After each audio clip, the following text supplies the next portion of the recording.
السلام عليكم ورحمة الله وبركاته. مرحبا بكم في فيديو جديد.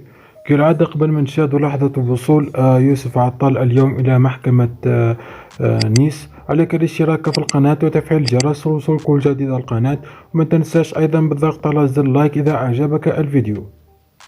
يمثل الجزائري يوسف عطال في هذه الأثناء أمام القاضي الفرنسي، بالتحديد في محكمة نيس، من أجل الرد على الاتهامات الموجهة إليه في قضية المتهم بها منذ أكتوبر الماضي، بسبب نشر مقطع فيديو له على حسابه الشخصي على موقع الإنستغرام دعما من خلاله الشعب الفلسطيني، ما تسبب له في مشاكل كبيرة.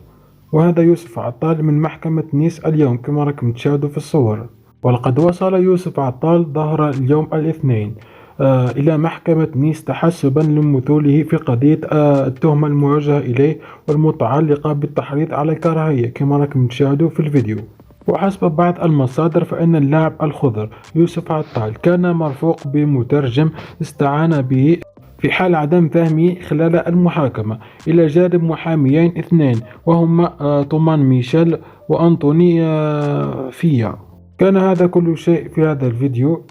انتظرونا نتائج المحكمة في فيديو قادم، ومتنساش بالضغط على زر لايك إذا أعجبك الفيديو والاشتراك في القناة وتفعيل الجرس وصول كل جديد على القناة، وشكرا.